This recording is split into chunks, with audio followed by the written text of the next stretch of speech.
Graça e paz, povo de Deus. Eu creio que foi a primeira vez que eu fui apresentado como estranho, graças ao vosso presidente. Muito obrigado, meu querido. Somos amigos já de longa data. Que alegria estar aqui com vocês, embalados por uma orquestra maravilhosa como essa. Minha primeira profissão foi como maestro. Então você imagina meu coração como se alegra em tê-los aqui conosco. Uma salva de palmas para essa orquestra maravilhosa, incrível.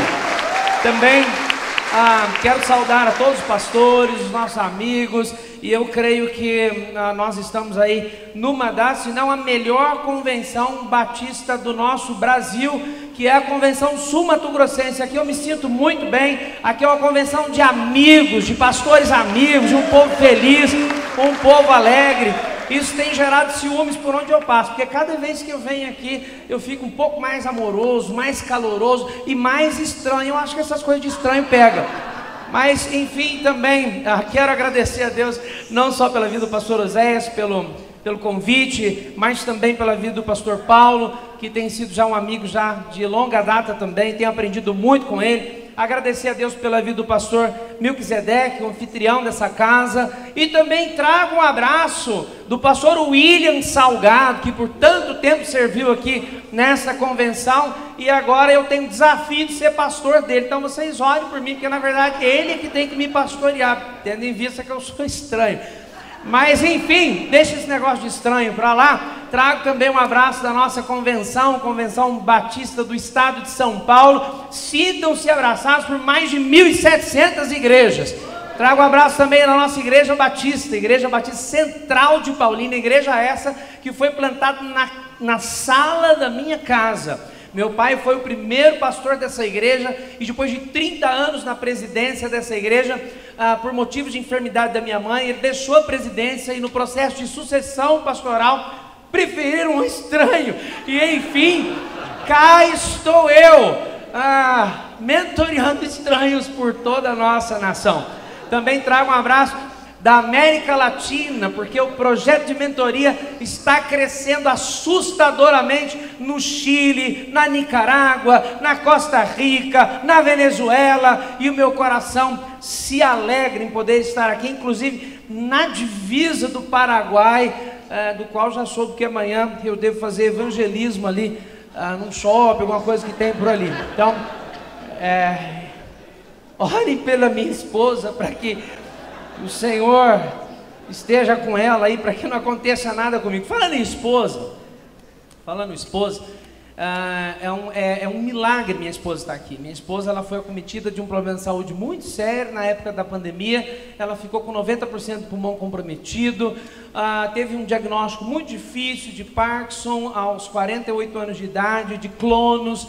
E enfim, nós temos ido desde então de médico em médico, e o diagnóstico é ela não tem cura para a enfermidade dela, porque é um problema degenerativo. E agora em fevereiro para cá começou a se agravar demais, e ela já não conseguia mais andar, não conseguia mais dirigir, não conseguia subir escada. E depois de ir em diversos médicos especialistas, o que a gente escutava ela vai terminar numa cadeira de roda e numa cama. E a última médica, uma neurologista muito competente, diz o seguinte: aceita que dói menos.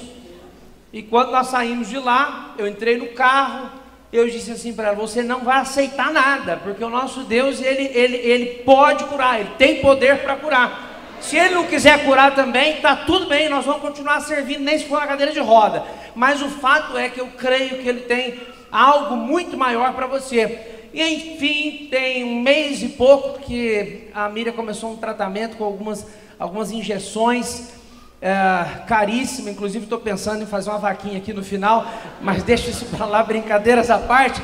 Mas já tem um mês e meio que ela não tem mais os tremores do Parkinson. E ela desceu na tirolesa ontem, gente.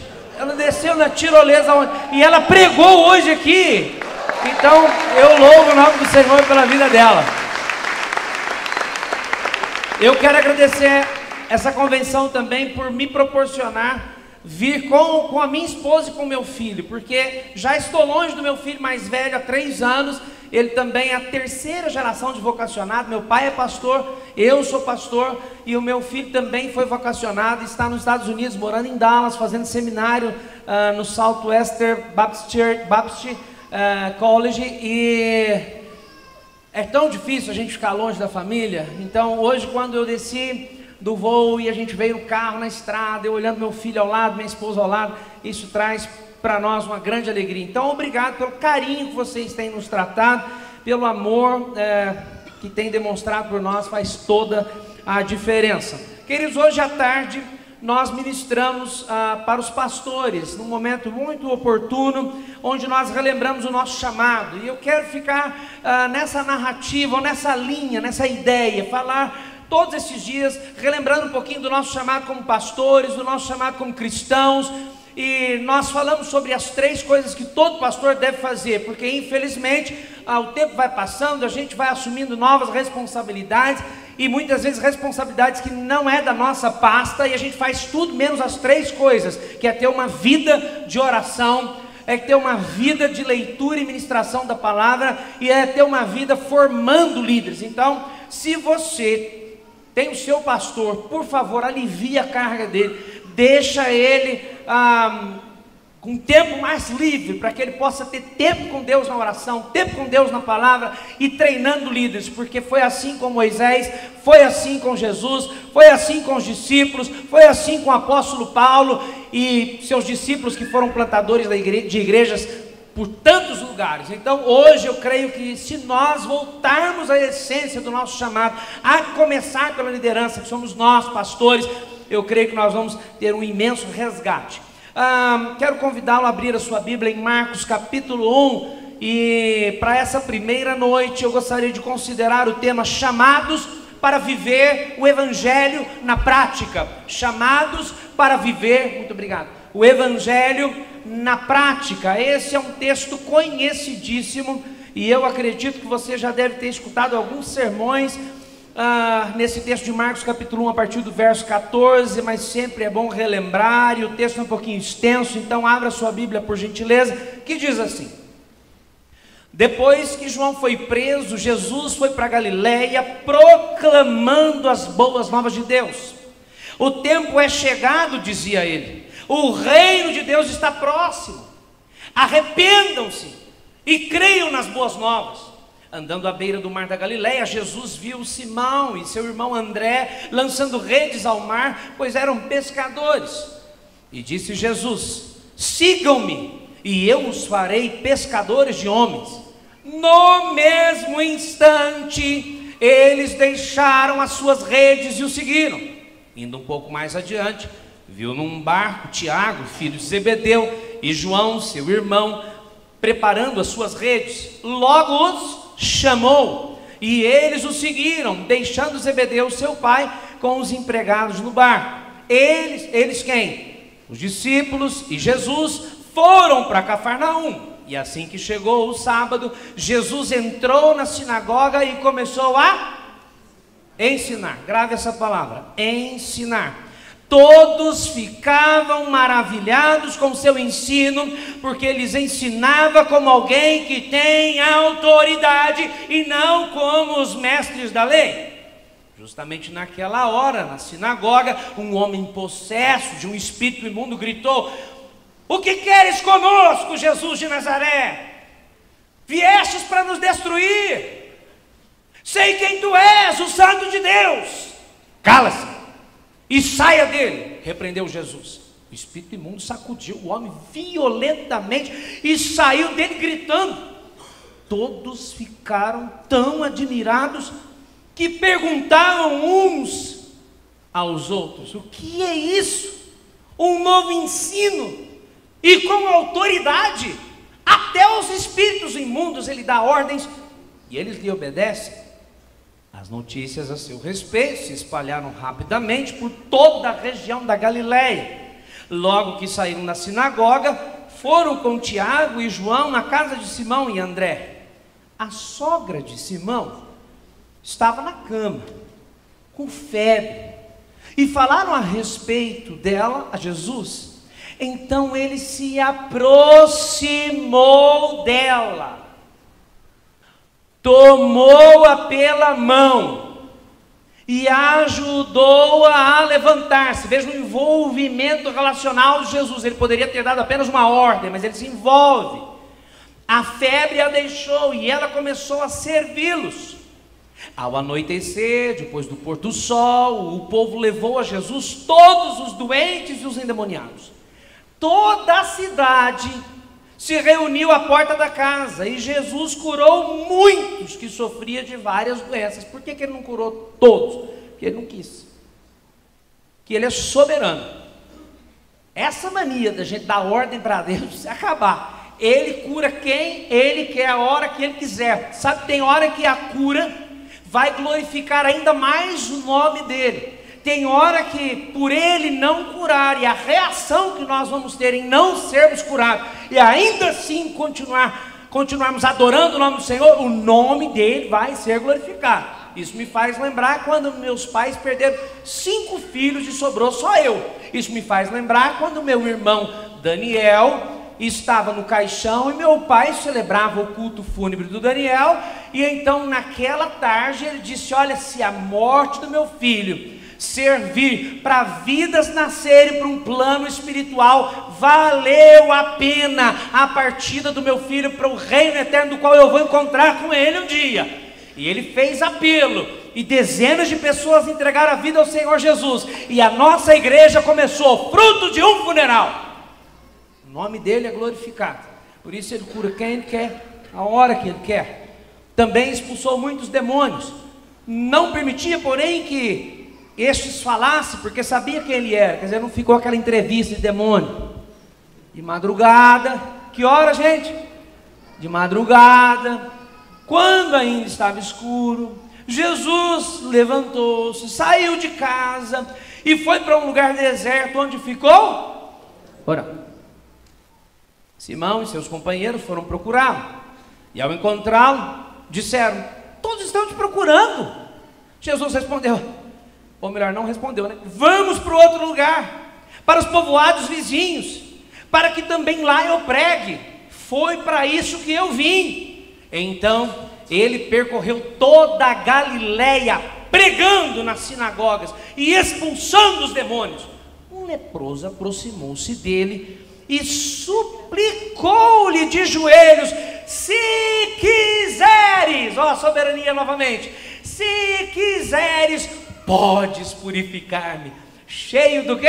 De compaixão, Jesus estendeu a mão, tocou nele. Olha o envolvimento novamente físico de Jesus com uma alma que está sofrendo. Tocou nele e disse: quero, seja purificado. Imediatamente a lepra o deixou e ele foi purificado. Em seguida Jesus o despediu com uma severa advertência: olha, não conta isso para ninguém, mas vá mostrar-se ao sacerdote e ofereça pela sua purificação o sacrifício que Moisés ordenou, para que sirva do que? De testemunho. Ele, porém, saiu e começou a tornar público o fato, espalhando a notícia. Por isso Jesus não podia mais entrar publicamente em nenhuma cidade, mas ficava fora, em lugares solitários. Todavia, mesmo assim, vinha a ele gente de toda parte. Pai, fale conosco por meio da tua palavra, em nome de Jesus, amém.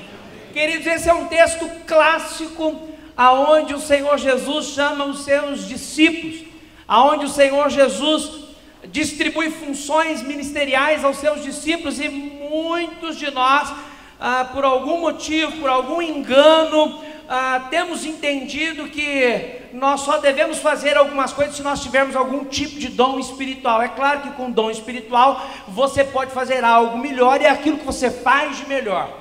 Mas tem algumas lições nesse texto a respeito de chamado, que nos deixa claro que o chamado é para todos em diversas áreas. Primeiro, nós fomos chamados para ensinar o Evangelho. Logo, não é só para aquele que tem o dom de ensino que deve ensinar o Evangelho. Todos nós fomos chamados para ensinar o Evangelho que transforma, o Evangelho que liberta.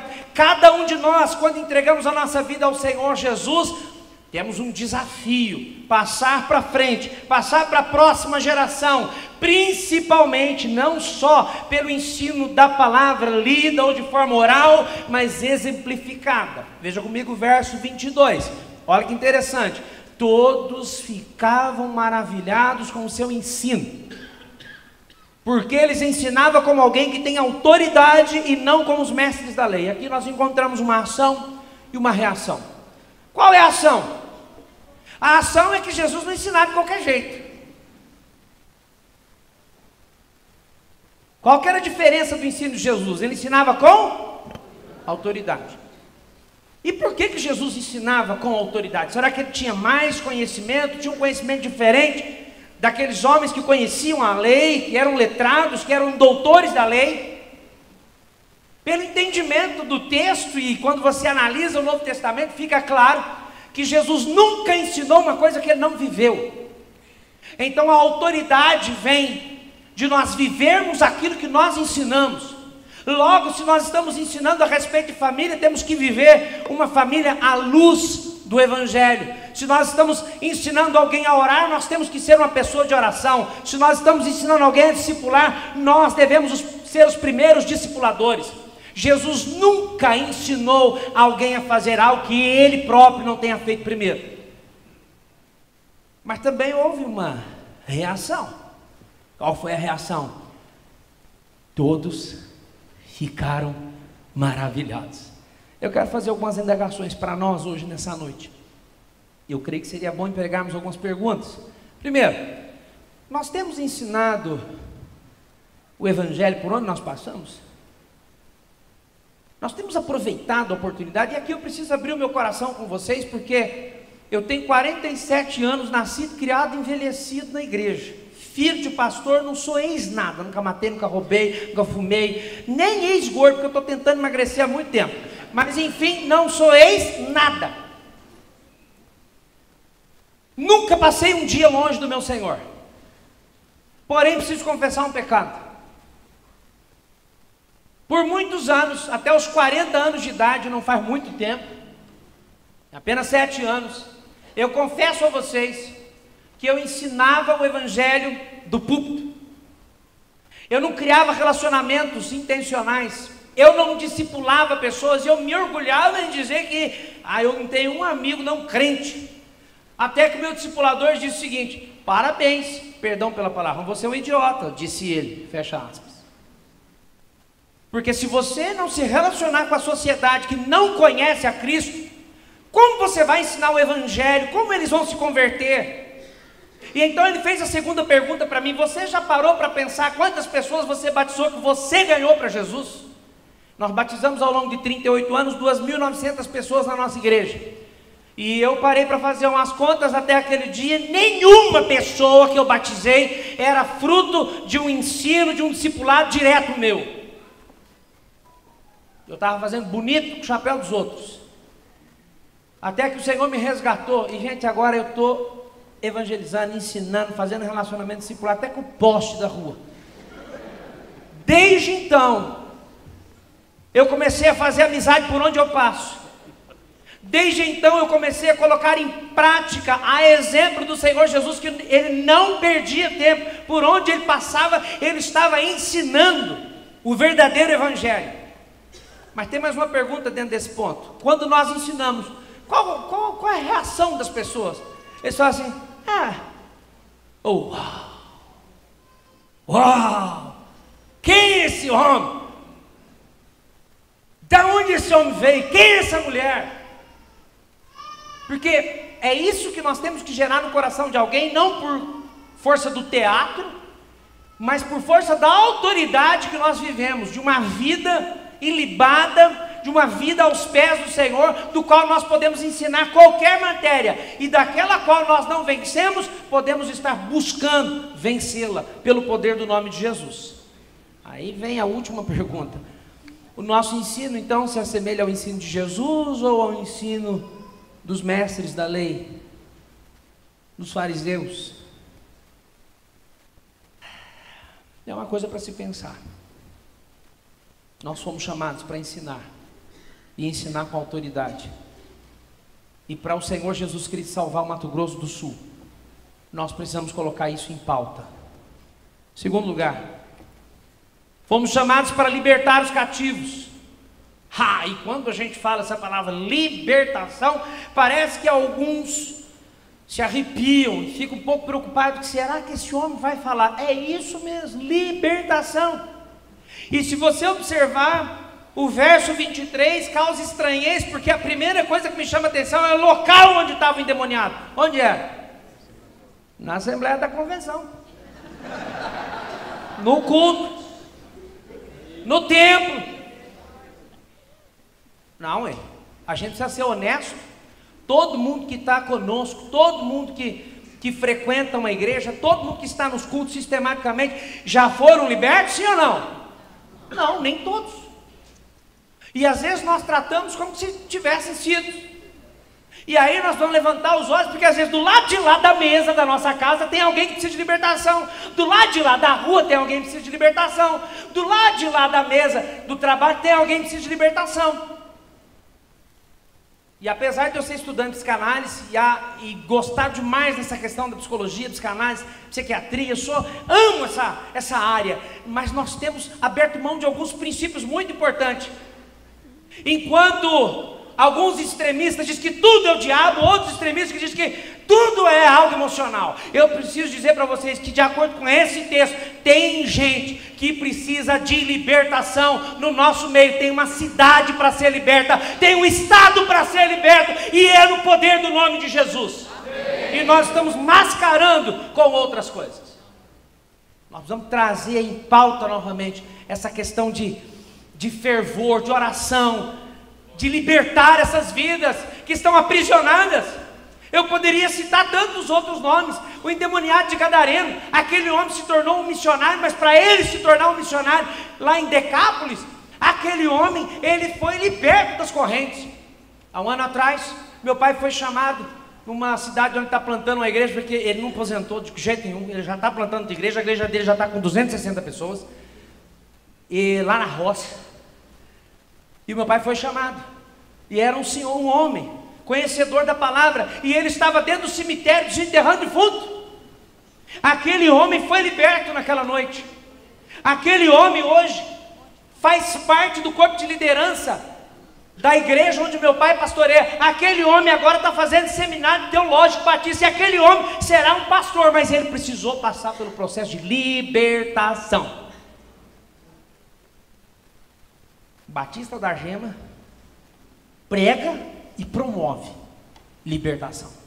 Nós não temos medo do diabo, é ele que tem medo da gente. Amém. O problema é que a gente passa um tempo pensando assim, que as portas do inferno não prevalecem contra a igreja do Senhor. Só que parece que eu não sei que lavagem cerebral fez na nossa cabeça, que parece que a gente fala as portas do inferno, mas parece que está falando a porta da igreja. Parece que está todo mundo aqui, o inferno não entra. Não é isso, as portas do inferno. Nós vamos derrubando as portas do inferno. Ela não prevalece contra a igreja. A igreja está avançando, a igreja está atacando, a igreja está resgatando. Não estão lá coados, ai que medo do diabo. Segunda observação que eu trago nesse ponto está no verso 24, a parte B. Sei quem tu és, o Santo de Deus. Jesus é conhecido no céu, na terra, no inferno, e você também precisa ser. Porque se você um dia entregou a vida para o Senhor e Ele habita em você, aonde você chegar, o inimigo tem que ir embora. Mas, em terceiro lugar, fica nítido a autoridade do nome de Jesus. E tem outras histórias, gente que já até apanhou, né? Paulo, eu sei quem é, Jesus, mas você não, tomou uma surra. Então nós temos que ter uma vida ilibada, com autoridade, para nós promovermos libertação. Posso fazer uma última pergunta nesse ponto? Qual o valor, qual o preço de uma alma liberta? Você imaginou um filho, esposo, marido, e eu falo de causa própria, porque o meu avô tinha um terreno no fundo de casa, de mesa branca. A minha avó orou 40 anos pela libertação do meu avô. O meu avô, para fazer desaforo comigo quando eu era criança, ele enfiava 2 cigarros no nariz, 2 na boca, acendia os 4 e jogava baforada no meu rosto. E eu, criança, não entendia muito, não tinha muita habilidade, eu era estranho desde sempre. E Então eu olhei para o meu avô e disse assim: você vai para o inferno. Ele disse: eu quero mesmo ir para o inferno, montar cavalo no capeta. Até que um dia, as entidades que estavam sobre o meu avô, que estavam dominando meu avô, foram embora no poder do nome de Jesus. E o meu pai teve a alegria de me batizar e batizar o pai dele. E o meu avô hoje está nos braços do Senhor, porque o meu avô foi liberto. E do mesmo jeito que meu avô foi liberto, do mesmo jeito que uma nova geração veio, e agora eu tenho uma geração de filhos vocacionados, servindo ao Senhor. Agora eu tenho o privilégio de pregar a palavra em toda parte, da mesma forma que isso aconteceu na minha família. É isso que nós devemos querer para o Mato Grosso do Sul. Amém. Terceira lição: nós somos chamados para curar os enfermos. É outra coisa que dá meio medo. Eu fico impressionado, olha o texto, eu fico impressionado com o dinamismo do ministério de Jesus. Você vê que a agenda dele era meio cheia. Eu acho que ele nem tinha secretário, porque ele não ia dar conta. Ele entra na sinagoga para ensinar, depois ele já expulsa o demônio daquele homem, depois já vai para a casa de Pedro, já cura a sogra de Pedro. Ele não para. É impressionante a disposição que Jesus tinha para abençoar as vidas. Por isso, quando as pessoas vêm reclamar comigo: você não para, eu falo: você precisa fazer menos. Eu digo: então você faz mais, que aí eu faço menos. Olha que interessante o verso 32 em diante. Ao anoitecer, depois do pôr do sol, o povo levou a Jesus todos os doentes. Você imaginou uma casa cheia de doente na porta da casa? E o Senhor curou muitos. Deixa eu dizer uma coisa para vocês. Eu tenho tido algumas experiências nos últimos anos que eu tenho revivido. É como se eu estivesse revivendo o primeiro amor na minha vida. Porque muitas vezes nós focamos tanto nas questões ministeriais, focamos tanto na estrutura da igreja, que nós paramos de ter compaixão por almas. Elas sofrem do nosso lado e nós não percebemos. Há pouco tempo eu recebi uma ligação. Algumas meninas da igreja, Sheila e Leila, ligaram para mim e disse: pastor, a minha mãe está muito mal, ela já está há meses na cama, ela não anda mais. Irmã Maria Senhora, eu vou falar para vocês a minha falta de fé. Eu fui para lá, programando, igual algumas visitas que a gente faz na UTI. Vou orar, confortar a família. Vocês entenderam, né? E está tudo certo. Porque não tem jeito. E eu cheguei, olha, insano, né? E eu disse assim para as meninas: traz sua mãe na sala. A mulher não anda. Não é estranho? Aí as meninas magrinhas pegaram a mãe dela, vieram arrastando com a mãe pelo corredor, não deram conta de trazer a mãe até na sala. E eu fiquei pensando assim: você não tem juízo, você não tem juízo, você não tem juízo, o que você está fazendo? E então botaram a senhora sentada no chão do corredor, e eu me ajoelhei para começar a orar, e eu não orei. Eu fiquei com medo de orar. Falei: como é que eu vou orar? Eu vou orar, o que eu vou falar aqui? A mulher no meio desse corredor. Eu fiquei uns 40 minutos em silêncio. Você vê como que é, né? E as meninas, então, as gêmeas, começaram a orar: Senhor, dá direção para o nosso pastor, que ele está perdido. Senhor, ajuda ele, fortaleça a fé dele. Quando você chega ao ponto das suas ovelhas orar por você, para você orar por elas, é que está feio. Está estranho. Eu fiquei em silêncio, e conforme elas começaram a orar, o Espírito do Senhor soprou no meu ouvido assim: eu quero curar ela. Eu lembrei desse texto na hora: eu quero curar ela. Aí eu não tive dúvida. Eu não fiz uma oração longa, nada. A única coisa que eu disse: irmã Maria Senhora de Aguiar Silva, em nome de Jesus, levanta e anda. Irmãos, essa mulher levantava, ela pulava, ela batia na parede assim. Ela saiu para a rua, eu falei: agora curada vai morrer atropelada. E tocava campainha de todo mundo, e tocava campainha, chamou os vizinhos: vem ver o que aconteceu comigo, eu estou andando. Só para deixar claro, ela não morreu atropelada e está andando até hoje. Curada. O irmão Antônio dos Santos estava numa vigília nossa, que a gente faz vigília uma vez por mês lá Nós somos crentes do fogo, só para vocês saberem. 5 horas da manhã nós estamos orando com 80 intercessores. A gente faz jejum, a gente vai para o monte. Você gostando ou não gostando, essa é a verdade minha. Nós vamos ter intimidade com Deus.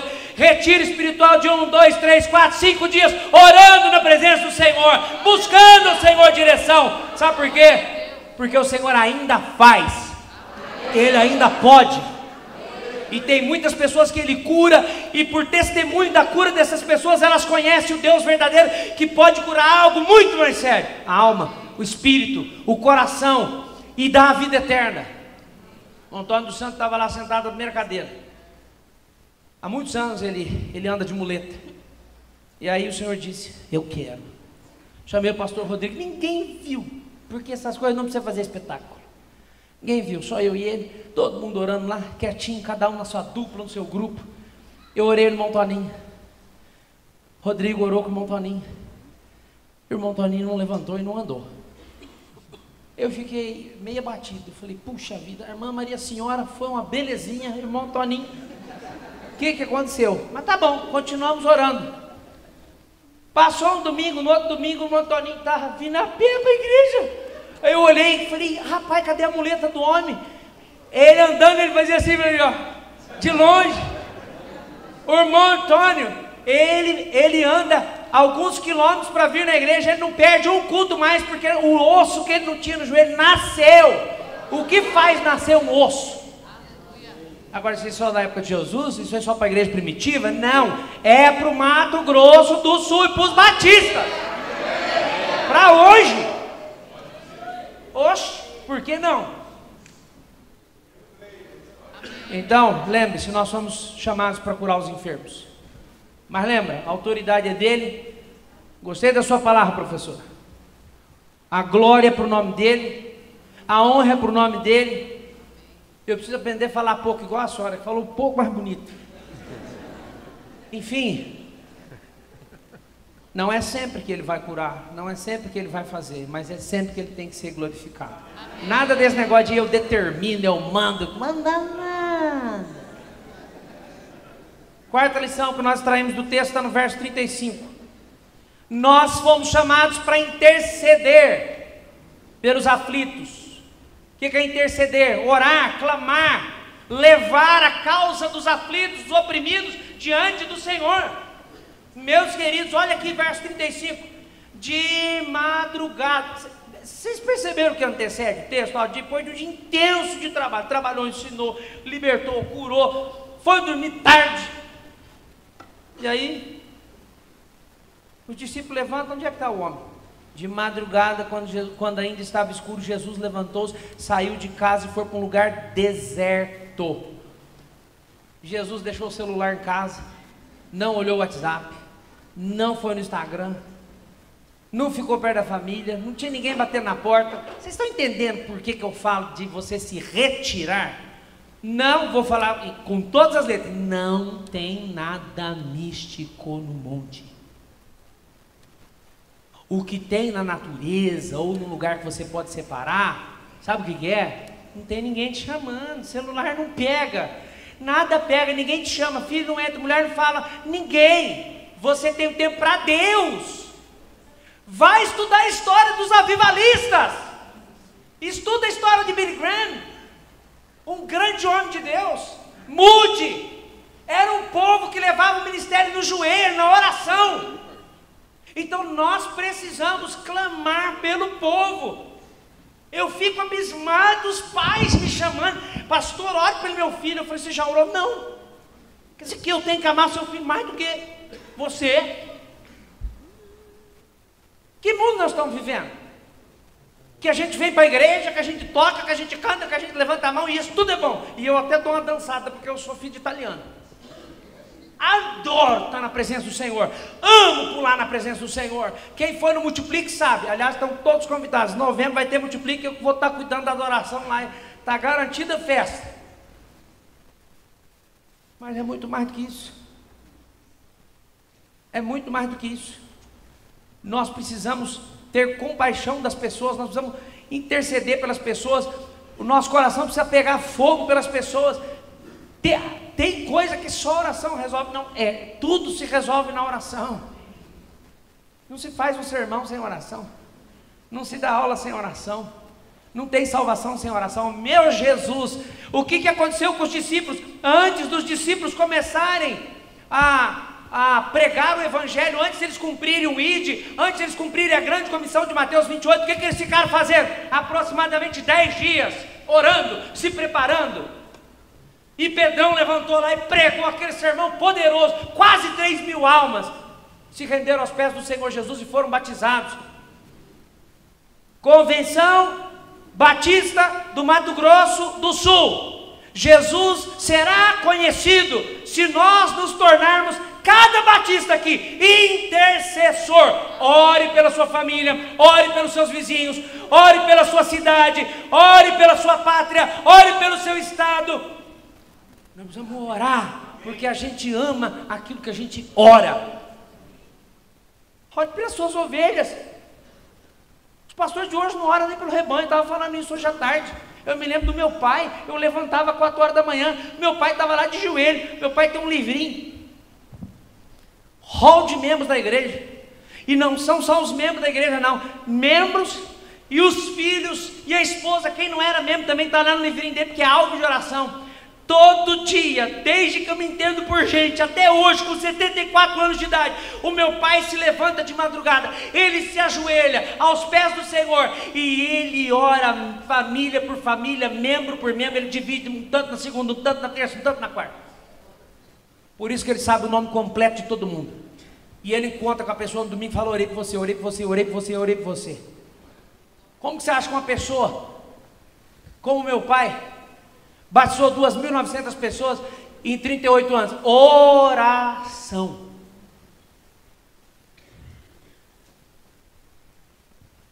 Quinto lugar, nós fomos chamados para pregar as boas novas. É impressionante a visão e o foco de Jesus. Vai lá comigo no verso 35. Simão, seus companheiros foram procurá-lo. Desculpa a palavra, não parece que eles estão dando uma bronca, dando um queimo em Jesus? Não, não, não. E ao encontrá-lo disseram: todos estão te procurando.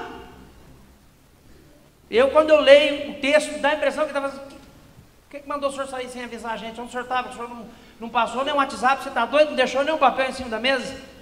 Todos estão te procurando. Jesus respondeu: vamos para o outro lado? Tipo, quieto, ignorante, você não sabe o que você está falando. Vamos para o outro lado? Tem povoados vizinhos esperando para que eu também pregue. Foi para isso que eu vim para pregar. Para de lego. Para, vocês nem levantaram, vocês estavam dormindo até agora. Aí eu levantei para orar. E agora vocês estão me atormentando. Bora, que eu tenho que pregar.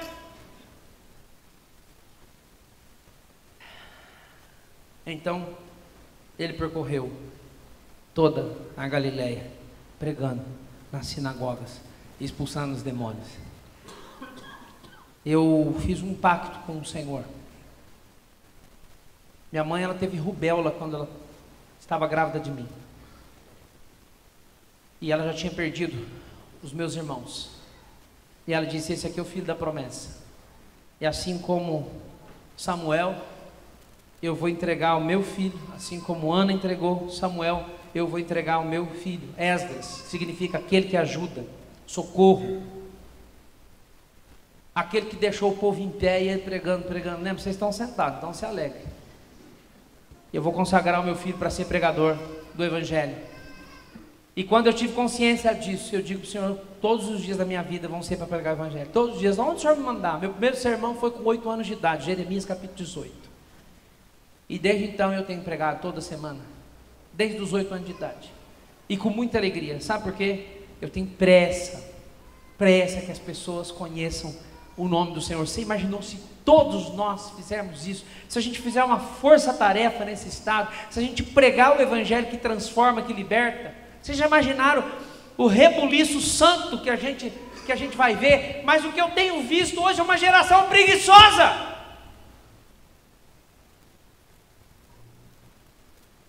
Pastores que muitas vezes vão dormir tarde assistindo Netflix. Crentes, líderes que ficam até 2, 3 horas da manhã, episódio 1, 2, 3, 4, 5, rede social.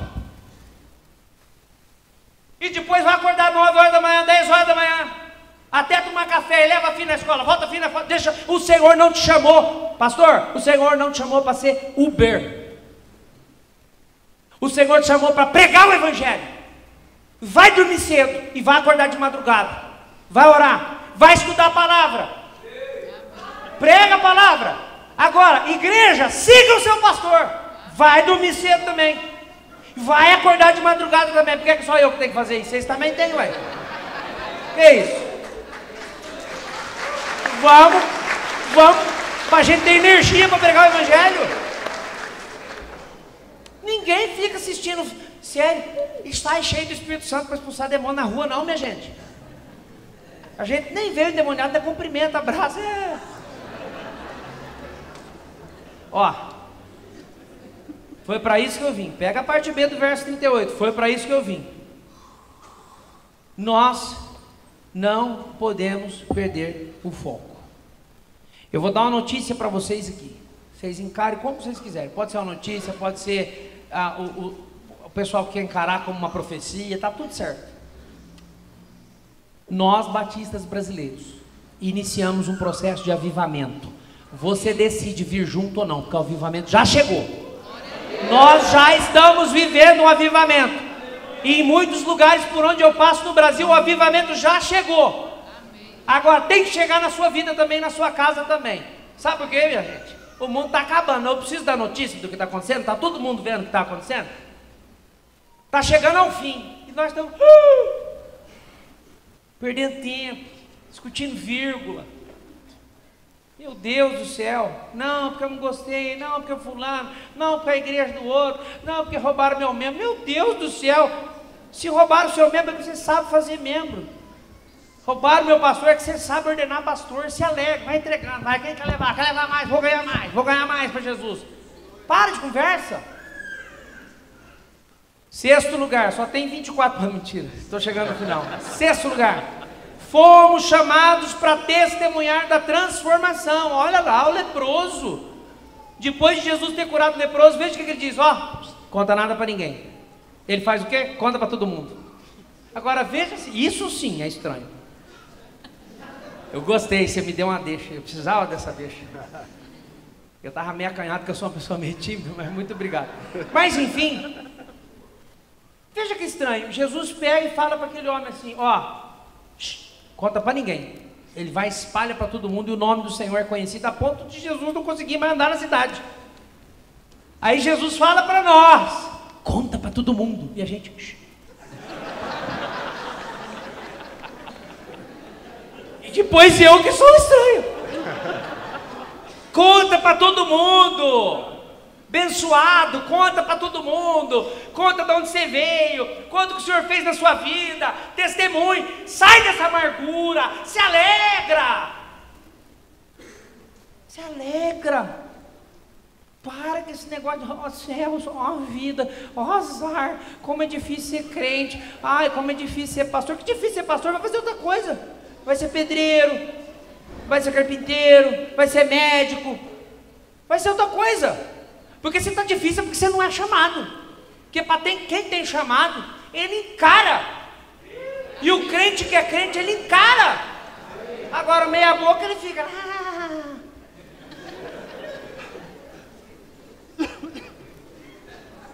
Ai, me ajuda. Nós fomos chamados para testemunhar da transformação. Não vale dar glória. O último ponto. Porque eu tenho 1 minuto. Último ponto, fomos chamados para acolher os necessitados. Sabe o que me chama a atenção aqui? O último ponto, ele está evidente no verso 41, mas ele não está explícito no 45. Veja lá comigo o 45. Ele, porém, vou repetir, ele, porém, saiu e começou a tornar público o fato, espalhando a notícia. Por isso Jesus não podia mais entrar publicamente em nenhuma cidade, mas ficava fora em lugares solitários. Todavia, assim mesmo, vinha a ele gente de todas as partes. Sabe o que eu enxergo aqui? Jesus deixa claro para nós 2 movimentos. Quais são os movimentos? Primeiro, ir. E cuidado para não interpretar mal o ir. Porque não é ir. O núcleo da grande comissão é fazer discípulo. Tem que ir para fazer discípulo. Tem que batizar o discípulo. Tem que ensinar o discípulo. Pegou? Não é passeio. Então, Jesus nos ensina aqui que o ministério dele sempre foi ativo. Ele não parava. Aí você olha para os discípulos igual. Você olha para Paulo igual. Paulo parece que não tinha sossego. Vamos passear na praça. Olha, que gente boa para pregar. Pregava. Vou dar um pulinho na escola. Que gente, olha que lugar bom para pregar. Pregava. Então Jesus é o nosso exemplo maior. Você vê tanta gente que Jesus foi atrás, a mulher samaritana, Jesus deu uma volta, passou pelo pior lugar, porque tinha intencionalidade. O Senhor salvou aquela cidade por conta de uma mulher, uma samaritana. Você olha para Zaqueu, Jesus para tudo, desce, vou comer na tua casa. O pior. Agora tem uma coisa importante aqui, que às vezes nós pecamos. Presta atenção se nós não estamos pecando nisso. No acolher. Se vocês observarem as portas dos fundos da nossa igreja, elas são iguais, ou às vezes até maior que as portas da frente. Observa. Muitas vezes nós somos bons como batistas, nós somos o povo da Bíblia, nós somos o povo missionário. Eu não sei se tem alguém que faz mais missões do que a gente. Eu não estou querendo ser orgulhoso aqui não, mas é isso. Se você tem outros dados, você me mostra. Porém, eu acho que a gente é meio distraído. A gente precisa ficar atento. Porque vocês lembram, Bartimeu? Jesus não foi em busca dele, foi Bartimeu que foi em busca de Jesus. Jesus acolheu. Jairo foi em busca de Jesus. Jesus acolheu. As crianças queriam ficar perto de Jesus, os discípulos queriam. Não. Jesus acolheu. Aliás, Bartimeu também, os discípulos de Jesus também não queriam. A incomodar o mestre. A mulher do fluxo de sangue foi a intencionalidade dela. Jesus acolheu, ele parou tudo. Sabe o que isso significa? Sabe o que isso nos ensina? Nós precisamos ir para levarmos as boas novas da salvação, mas também precisamos acolher todos aqueles que vêm até nós. Irmãos, eu vou contar uma história para vocês para fechar o sermão. Eu fiz uma estatística. Quem nunca leu aquele livro Novo Normal, compre aquele livro Novo Normal e leia. O Novo Normal, ele ensina a disciplina do porquê. Você vai fazer pergunta, por quê? Tudo na nossa igreja é contabilizado, quantidade e qualidade. Não é quantas pessoas estavam no culto, mas quem estava no culto. Qual foi o irmão que faltou? Qual foi a irmã que faltou? Tem que ter dados. Quem não conta os dados, está tudo bom. Qualquer coisa serve. E eu comecei a ver, comecei a observar que Deus estava mandando para a nossa igreja dezenas de pessoas nos cultos. Elas vinham por rede social, não sei como é que elas achavam a gente, vinha por rede social, vinha porque passou na rua, na pista e viu a igreja. Olha que a nossa igreja, ela é uma avenida que não tem saída e nem entrada, não passa nada lá. É uma avenida, Avenida Valdete Maria Ferro Fábio, que não tem saída. E não tem como entrar, só tem estradinha de terra. Só chega lá quem é assim com o Espírito Santo. Caiu o Espírito Santo, porque nem o Google, nem o Waze consegue levar a pessoa à nossa igreja. Então o cara tem que ser levado. Aí a pessoa chega na igreja. E os irmãos ficam batendo papo. E conversa, e abraça, e dá risada. E o abençoado querendo entregar a vida para Jesus ali. Ninguém ora com o cara, ninguém abraça o cara vai embora, ninguém pega o nome do cara. A vontade que eu tenho é de pegar um reio, de falar, vem aqui todo mundo. Então, começamos a fazer um trabalho. Agora nós vamos aprender a acolher esse povo. Segunda-feira, a gente já cai em cima. Quarta-feira, em cima de novo, manda para o PGM. Sexta-feira, em cima de novo. Vamos acolher aqueles a quem o Senhor está mandando. Se a gente não está conseguindo ir atrás, vamos pelo menos pegar aqueles que o Senhor está fazendo, né? Mandando de mão beijada, às vezes mandando para a sua casa, às vezes mandando para o seu trabalho, às vezes mandando lá na rua. E vamos acolhê-los. Conclusão, nós somos chamados para viver o Evangelho na prática. Chega de teoria. Vamos orar? Senhor, nós queremos te agradecer por esse tempo precioso na tua presença. Que culto maravilhoso. O teu nome foi honrado, o teu nome foi glorificado aqui de diversas formas. E agora a tua palavra foi pregada, Senhor. A tua palavra é viva, Senhor. A tua palavra é poderosa, Senhor. A tua palavra exorta, a tua palavra levanta. A tua palavra restaura, a tua palavra cura. A tua palavra afugenta o inimigo da nossa vida. Por isso, Senhor, nós estamos aqui nesta noite, em primeiro lugar, para fazer como tantos profetas. Estamos aqui para pedir perdão.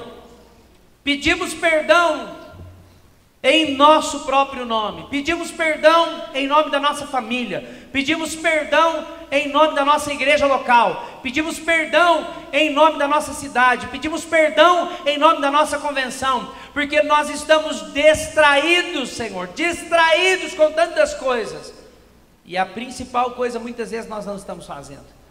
Nos faça lembrar o propósito de estarmos aqui. O Senhor nos chamou para fazer discípulos. E se faz discípulo ensinando, se faz discípulo pregando, se faz discípulo testemunhando. Não tem como ser de outro jeito. Se faz discípulo tendo autoridade por meio de uma vida correta. Nós não somos perfeitos, Senhor. E o Senhor conhece a minha vida. O Senhor sabe da minha luta de sempre. O Senhor sabe o quanto eu quero melhorar a cada dia. Me ajuda, Senhor. Mas nós estamos aqui como povo de Deus. Pedimos perdão em nome do Mato Grosso do Sul. E pedimos, traga um avivamento nesse estado em nome de Jesus, a começar desta Assembleia da Convenção, que o fogo do Espírito Santo se espalhe por este estado, no poder do nome de Jesus, amém. Deus abençoe, queridos.